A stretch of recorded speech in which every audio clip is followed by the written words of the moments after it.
Happy Podcast Tuesday. This is the Earnestly Unfiltered Podcast. I'm your host, Ernest EJ Christian, coming to you on a really gorgeous but humid Tuesday afternoon here in South Florida. We got a nice show for you today. We, like I said, we're doing the show now, audio, going forward. So yesterday's show was fun. Did it.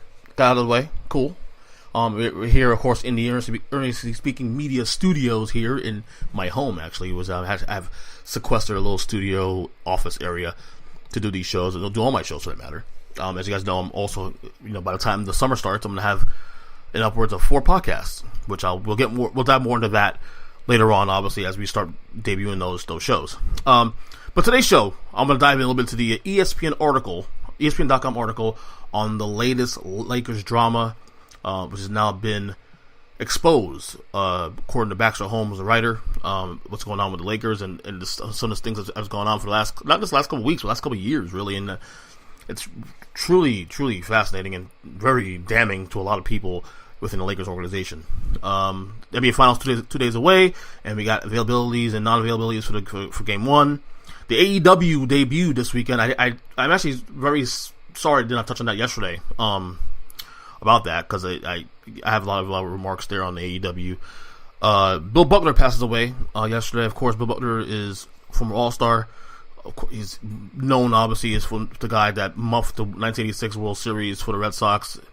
But I have a lot of opinions about the coverage of his death, which really bothered me yesterday when I saw this. And a couple of things I want to discuss. But the Lakers drama, especially, is something I really... and I think I'm going to go more in detail with this on the Earnestly Podcast tomorrow. Mark Francois is coming up on the show. We're going to talk about the NBA Finals, of course, but we're going to talk about the Lakers drama, especially. He's close to the Lakers situation. Of course, he's a Lakers fan. He follows the stuff tooth and nail. He has connections, all that, with certain people that cover the team, and he knows a little bit of something. So we'll discuss that more in detail. But again, you read this article. This article is very damning. Very damning. It's entitled Lakers 2.0. And pretty much the failures of it all, and it's a very damning article. It really is. The name, give you a name real quick. The name of the article is Lakers 2.0: The Failed Reboot of the NBA's Crown Jewel, and that's actually a very well titled article, because it does explain just right there how far this is the marquee franchise of the NBA, the most important franchise of the NBA, and in the history of the NBA, for that matter. And right now, where they're at as a franchise, and we're not even talking about on the court. Obviously, missing the playoffs 6 years in a row, that is not typical Lakers business, what they've done ever. Even post-Magic, pre-Shaq, they've always been a team that's been competitive to some degree. But where they're at as a franchise as a whole is very, very concerning. If you're a Lakers fan, it's very concerning, because now this is going on with LeBron James in tow, and no stability. We saw what Magic Johnson last week when he came on First Take, and just spilling all the beans and the drama surrounding the Lakers and what's going on, and why he abruptly quit the team in April, shortly before the end of the season. Very damning article, and in my opinion, read the article. No one gets off clean. Even Magic looks bad in the article. Rob Pelinka, GM, looks bad in the article. And as I said on this podcast last week, when this stuff broke out, Jeannie Buss looks probably the worst, because again, all of this falls in Jeannie Buss. And again, I'm not going to defend Jim Buss here, because of course Jim Buss, I had a lot of issue with Jim Buss, the way he was running things in his final years as the LA Lakers owner. But I always caveated that because all we kept hearing was, okay, well, Jim Buss doesn't make a playoffs for 3 years, and Gino take over the team, and that was the part line. It happens. Gene takes over the team, and to me, that I would argue they are worse for wear than they were 3 years ago, because at least with that team, there was legitimate excuses. Okay, you pay Kobe Bryant all the money and whatnot, and the roster is bad. This team is LeBron James now, and they're just as bad, and they're no different than they were with Jim Buss. So really, in actuality, it was almost pointless to change ownership, because both aren't doing what they need to do to get this team back out where it needs to be. So we'll get more in detail of that in conversation with Mark Francois on the Earnestly Podcast on Wednesday, because I want to get into that in detail. Okay, so game one availability, Kevin Durant will not be available for game one, but he will travel with the team. Boogie Cousins is questionable for game one as well. And this is my thoughts on the series going forward. Like, I think this series will be competitive depending on Durant's availability. If Durant plays the series, I think the Warriors win in 5. I'm taking the Warriors either way, but I can see this series going 6-7 games without Durant. And remember, the bigger caveat to this series as well is the fact that this is the 5th year now to the finals in a row. This is the first time that the Warriors are not going to have home court advantage. So, and some people think they won't mean a big deal, and you're probably right. But we don't know that yet. We're going to see how it plays out because this is Toronto's first time in the finals. The city of Toronto. If you saw how excited they were during the playoffs, you got to imagine how these first 2 games are going to be in Toronto and the reaction to the crowd. The crowd could be a factor, but I will say this much: Toronto has to win the first 2 games. I don't even think a split is enough for the Raptors to win the series. If they are going to win the series, they got to win the first 2 games at the gate to at least have a cushion in the event they lose the 2 games in Oracle in the middle of the year, in the middle of the series. And again, the Warriors are not better without Kevin Durant, but they are. Again, I've been saying they feel more organic and authentic. I won't move on that one. So there you go. All right. So this weekend, the AEW, the new wrestling federation, new wrestling companies, debuted their pay-per-view Double or Nothing on Saturday night. I didn't watch the entire pay-per-view, but I did see everything in clips. I saw Instagram clips. I saw everything on Twitter. I was on Twitter during the pay-per-view because I wanted to see the feedback. People who were watching it, and I gotta tell you, the feedback. Hey, look, it's obviously one event. You got a long way to go. It's not a sprint, a marathon, but the AEW out the gate right now. I mean, I don't want to compare it to the AAF, and everybody was excited about the AAF initially, and then everything falls apart. But I think this is look. I don't view the AEW as a competitor to the WWE right now, even with the WWE right now being a little bit in the tank in terms of the stock prices, in terms of just people's confidence in the product itself right now. But what I will say is this: the AEW right now, so far the vibe and the feedback is very positive. I don't watch wrestling current day. I'm a direct wrestling fan, but from the yesteryear, I still watch old school Attitude, Hulkamania era, New Generation, all that. I'm actually in the middle of a 1997 binge. I just finished Survivor Series, from Montreal this morning, actually, before preparing for the show. The AEW might be the reason I come back to start watching wrestling again, because the characters there are great. They seem very exciting. It seems very fresh, It has a bit of an old school feel to it. It was good seeing Bret Hart out there too, showing the championship belt. Chris Jericho is there, obviously. And it's a lot of good. Jim Ross on commentary. The vibe felt great and positive. Now, obviously, the big thing is, can they maintain this moving forward? I don't know if they can maintain this moving forward. We'll see. I mean, they have the TV deal with TNT, with Turner, but it will start in August, September, in the fall, definitely. But out the gate, man, this is great. I'm excited about this. This is really a good thing for the for people like myself who might come back to because I haven't watched WWE in quite a while, and when I try to get back into it, I can't do it because I'm not feeling it. AEW, I watched it. I'm like, oh, this is really cool. So out the gate, and it was unfair based on one event, but I'm a big fan of AEW right now than WWE. I hate I'll admit that right now. Last week I didn't have a chance to do this, and staying on wrestling real quick, I didn't have a chance to do this, but last week I believe was the 19th, but it was also it was last week Wednesday or Thursday. It might have been Thursday. Was the 20th anniversary of Owen Hart's death. I remember watching that pay-per-view. Actually, I didn't watch it. Okay, so I did watch it sort of, but I watched it in squibbly. This is back then when you still can, if you couldn't afford pay-per-view, you can put it on the channel, but it'd be squibbly and whatnot.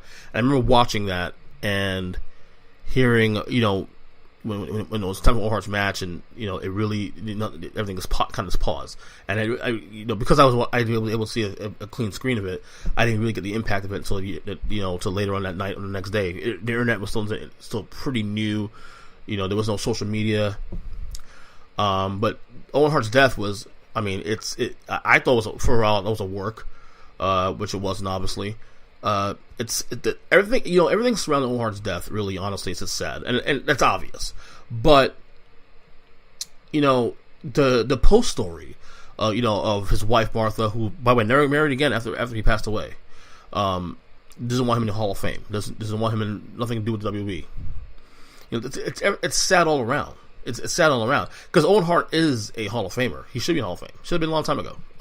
But he won't get in because his wife refuses to allow the WWE to do it. And out of respect, I'm not gonna get blame her for that because again she lost her husband, which is bigger than the product itself. And if she feels like that he shouldn't be in there, then that's her right to feel the way she feels.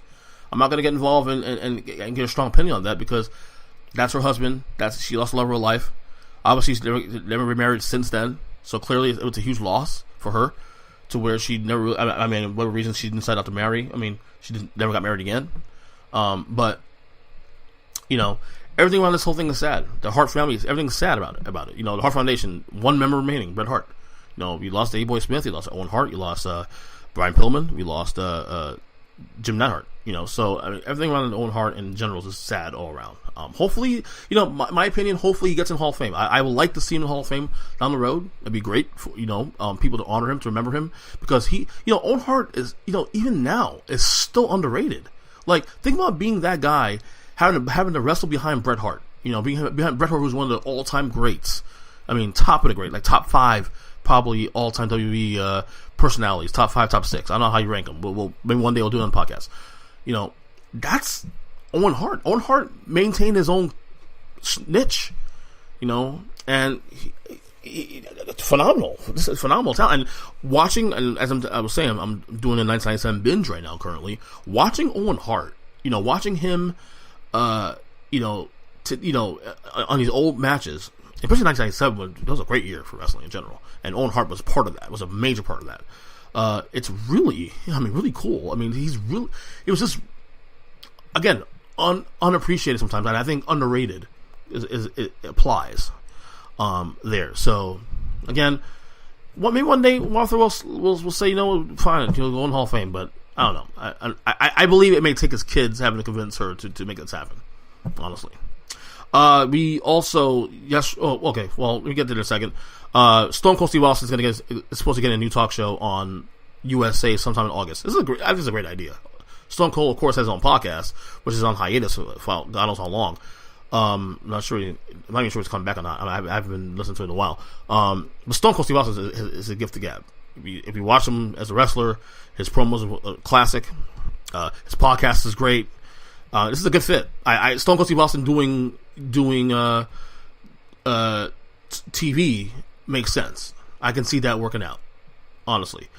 Bill Buckner passed away yesterday from dementia, and I was really upset because Bill Buckner, of course, former Red Sox, played 22 years at Major League Baseball, former All-Star, former batting champion, and yet there were certain media publications or certain media entities who, when breaking the news, for example, WFAN, which really made me upset reading this.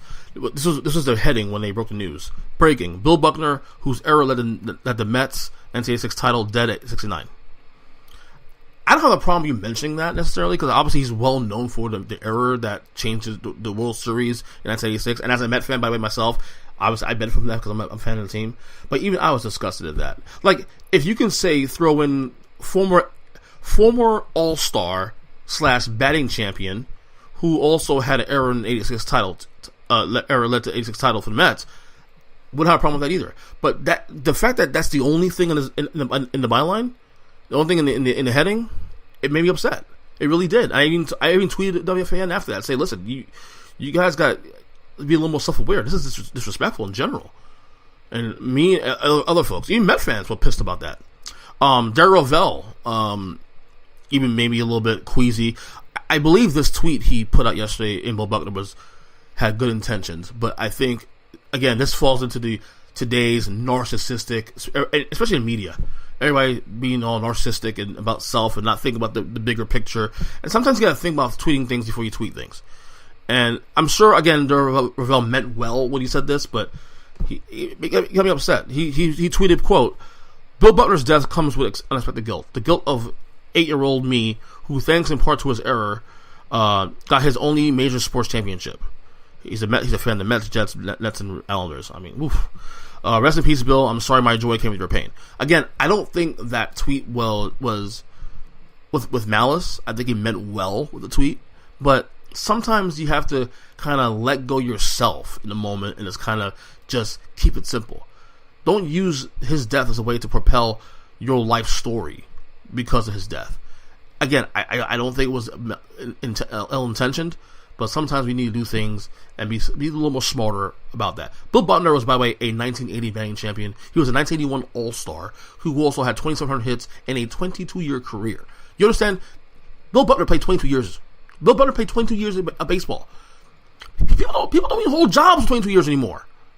He played 22 years of baseball. You know how hard it is to do? And yet, you only remember Bill Buckner as the guy that had the Mets to the 86 title?